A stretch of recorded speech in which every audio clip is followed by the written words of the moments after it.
Assalamualaikum warahmatullahi wabarakatuh. Halo teman-teman, di video kali ini coba kita bahas spekulasi bikin Eropa gelap gulita ya karena listrik mati total ya. Ini cuaca ekstrim atau serangan cyber ya. Dan ini kaitannya dengan bursa saham ya, terutama bursa saham global juga Indonesia. Kira-kira bagaimana? Kalau misalnya di Indonesia terjadi seperti ini, apa yang akan terjadi ya? Jadi kita dalam berinvestasi itu tetap harus berhati-hati teman-teman ya. Jadi aspek kehati-hatian tuh nomor satu dibandingkan dengan aspek potensi cuan ya. Jadi jangan terlalu tergiur oleh cuan yang ingin maksimal, tetapi kita melupakan risiko-risikonya ya.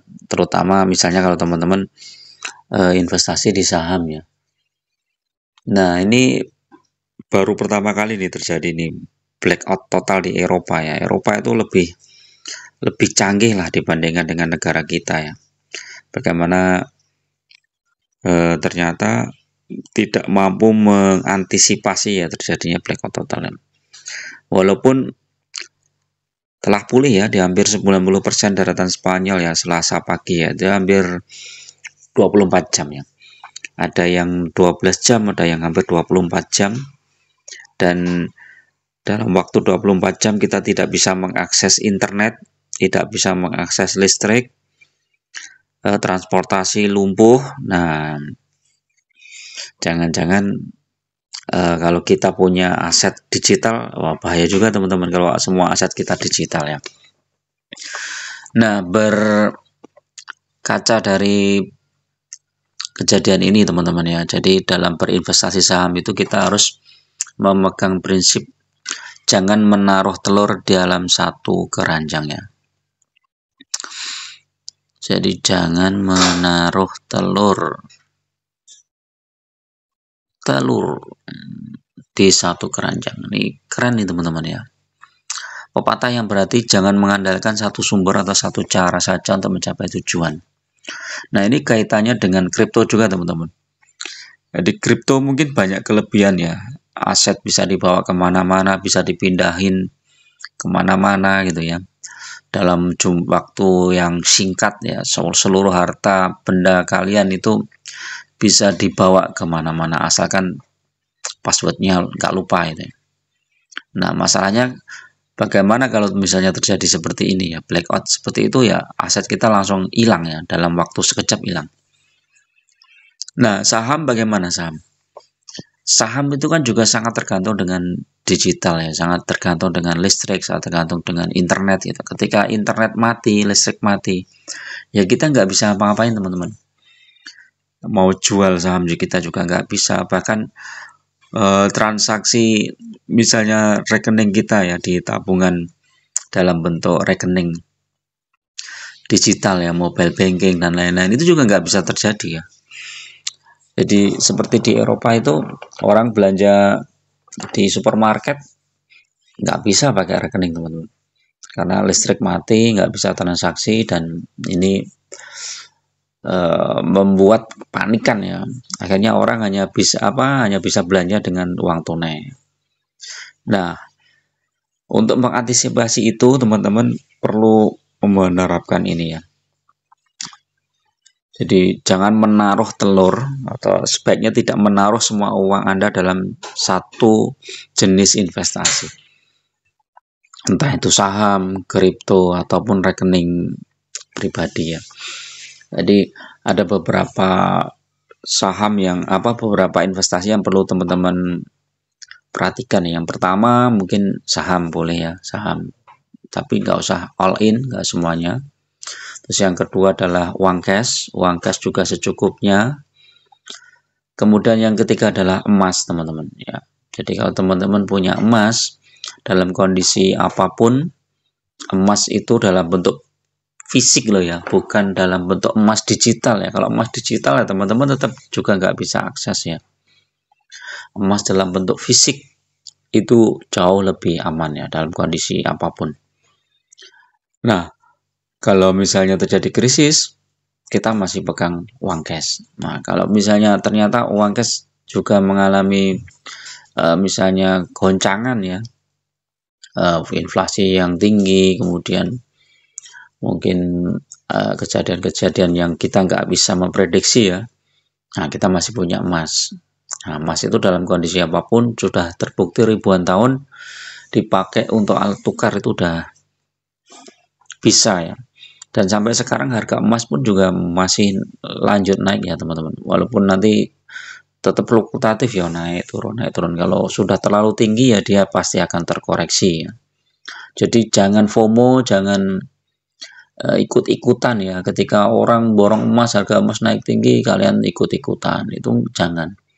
Jadi lebih baik kalau teman-teman mau ngambil emas ya tunggu turunnya dulu ya. Ketika dia turun kita masuk. Kalau mau masuk ya nabung aja lah, dengan konsep menabung atau dikit-dikit kita masuk. Nah, selain investasi dalam dalam memaknai ini ya, jangan menaruh telur di satu keranjang, yaitu kita cari pendapatan itu, sumber pendapatan dari berbagai macam sumber ya, jangan satu sumber saja. Sebagai contoh, kalau kita kerja dari suatu perusahaan ya, kita sumber pendapatannya tidak hanya dari itu, bisa dari yang lain, misalnya dari usaha atau dari penyewaan properti atau dari yang lain-lain lah ya. Sehingga ketika yang satu terganggu, kita masih ada pendapatan yang lain. Dalam kehidupan ya, kita juga tidak bergantung hanya pada satu orang, satu kelompok. Nah, ini penting juga teman-teman. Kalau teman-teman baca suatu literasi ya, baca investasi saham, investasi kripto, atau baca investasi emas, ada video-videonya, itu teman-teman tetap mencari berbagai sumber, kemudian merangkumnya dan membuat keputusan yang lebih adil ya, lebih ini. Jadi jangan terpengaruh oleh, wah ini influencer ini pengikutnya banyak sekali, nggak mungkin dia bohong gitu. Ya mungkin nggak bohong ya, tetapi bisa jadi analisisnya pas salah gitu kan. Ketika kita mengambil keputusan yang besar, misalnya kita all in beli satu saham A gitu ya, karena berdasarkan influencer yang pengikutnya udah banyak, itu mungkin ribuan atau jutaan mungkin. Ternyata malah sahamnya nyungsep gitu kan. Bisa jadi seperti itu teman-teman. Dan hal itu bagi bagi teman-teman yang mungkin sudah lama berkecimpung di investasi ya, terutama investasi saham, hal itu sudah sering terjadi ya. Jadi makanya kita itu nggak usah FOMO ya, nggak usah terlalu lebay ya, terlalu percaya pada satu orang. Termasuk pada video yang saya buat ini ya teman-teman ya, harus bisa mempertimbangkan ya, karena bisa jadi saya juga salah analisanya gitu kan. Jadi tetap kalian pertimbangkan, karena ketika terjadi risiko, itu risiko yang menanggung teman-teman sendiri. Kalau profit ya profit yang dapat ya teman-teman sendiri ya. Jadi saya menganalisanya itu berdasarkan pengalaman dan juga kira-kira pemikiran saya ke depannya itu seperti apa ya, ketika teman-teman memilih investasi ya. Jadi itu ya.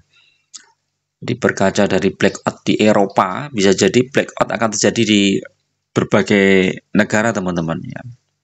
Apakah kalau misalnya dunia semua pakai listrik ya, tenaganya listrik ya, ya bisa jadi ya, karena ketika sumber listriknya terganggu atau ada serangan cyber atau apa gitu ya, semua akan mengalaminya.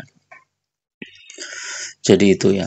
Nah, kalau kita terapkan di dunia saham, maka ya kita jangan menaruh saham di satu tempat ya, terutama yang modalnya besar teman-teman. Kalau modal kalian masih kecil ya, itu ya mending satu saham lah, satu atau dua gitu aja.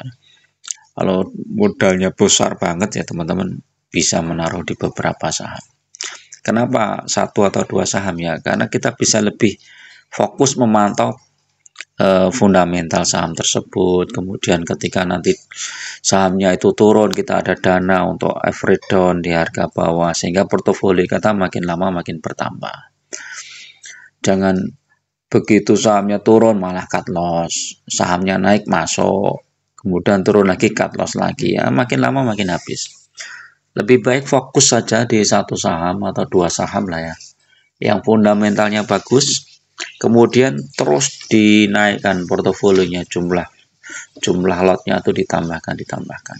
Kalau kita hold ya, misalnya saham perbankan misalnya 3 tahun, 4 tahun atau 5 tahun, itu insya Allah pasti tumbuh teman-teman. Apalagi kalau sekarang sudah mulai terkoreksi, dan mungkin nanti bulan Mei, Juni itu akan lebih terkoreksi lagi ya.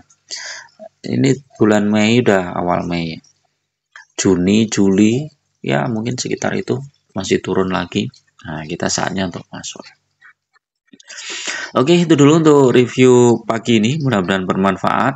Tetap gunakan data dan fakta dalam berinvestasi. Jangan terjebak di saham-saham gorengan. Lebih baik fokus di saham-saham yang fundamental bagus dan syukur-syukur bagi dividen yang besar. Terima kasih. Assalamualaikum warahmatullahi wabarakatuh.